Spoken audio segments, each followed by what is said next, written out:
Hello বন্ধুরা, আপনারা কেমন আছেন? আজকে আমি আবার একটা নতুন রেসিপি নিয়ে চলে এসেছি আপনাদের কাছে, যার নাম হচ্ছে আলু পোস্ত। তা কিভাবে বানানো হয় আজকে আমি আপনাদেরকে দেখাবো। চলো ভিডিওটা শুরু করা যাক। প্রথমে আমি এখানে নিয়ে নিচ্ছি ঝিঙে আমি এখানে দুটো নিয়েছি, যাকে চৌকো আকারে টুকরো করে কেটে নিয়েছি। এবার আমরা নিয়ে নিচ্ছি আলু আমি এখানে 3টে নিয়েছি। আলুকেও চৌকো আকারে টুকরো করে কেটে নিয়েছি। এবার নিয়ে নিচ্ছি আমরা একটা কড়াইতে আমি 2 চা চামচ অয়েল দিয়ে দিব। তেলটা ভালো করে গরম করে নিতে হবে। তেল গরম হয়ে যাওয়ার পর এতে আমরা দিয়ে দিচ্ছি 1 চা চামচ পাঁচ ফোড়নকে 30 থেকে 40 সেকেন্ড লো ফ্লেমে ভেজে নিব। 5 ফোড়ন ভাজা হয়ে গেছে, এর মধ্যে আমি দিয়ে দিচ্ছি টুকরো করে রাখা আলু। এবার আমরা এর মধ্যে দিয়ে দিচ্ছি স্বাদ মতো লবণ।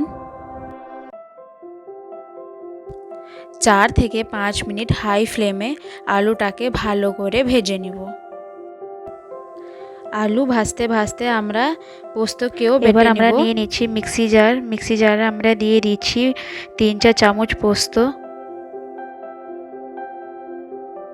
এবার আমরা দিয়ে দিচ্ছি 3 চা চামচ নারকেল গুঁড়া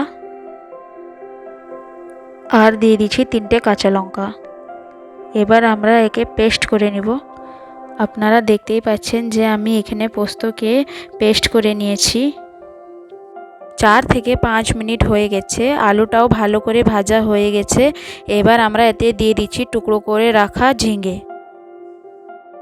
এবার আমরা এতে দিয়ে দিচ্ছি 1 চা চামচ হলুদ গুঁড়ো। 3 থেকে 4 মিনিট মিডিয়াম ফ্লেমে ঝিঙেটাকেও ভালো করে ভেজে নিব।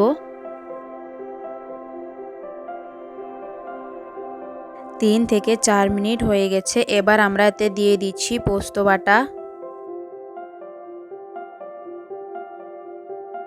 পোস্ত বাটা দেওয়ার পর আরও 1 থেকে 2 মিনিট ভালো করে নেড়ে নিব।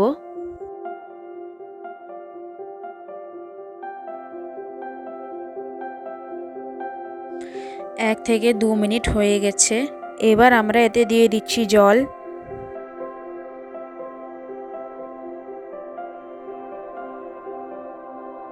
জলটা দিয়ে আলু আর ঝিঙেকেও ভালো করে মিশিয়ে নিব।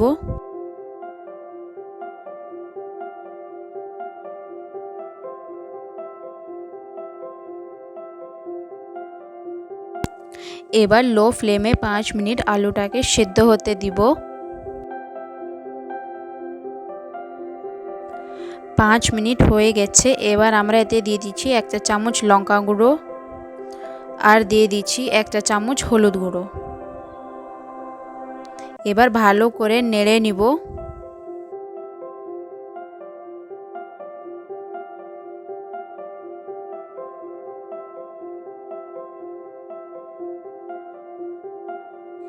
এবার আমরা এতে দিয়ে দিচ্ছি স্বাদ মতো লবণ।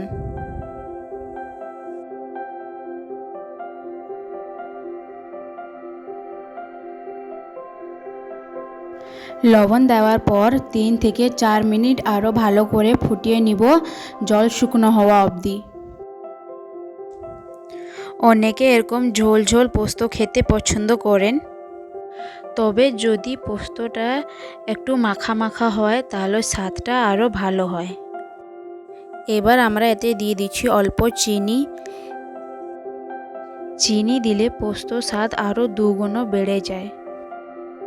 পোস্ত আরও 3 থেকে 4 মিনিট হাই ফ্লেমে ভালো করে ফুটিয়ে নেব, যতক্ষণ না পোস্ত একটু ঘন হচ্ছে। পোস্ত ঘন হয়ে গেছে, পোস্ত সার্ভিংয়ের জন্য রেডি।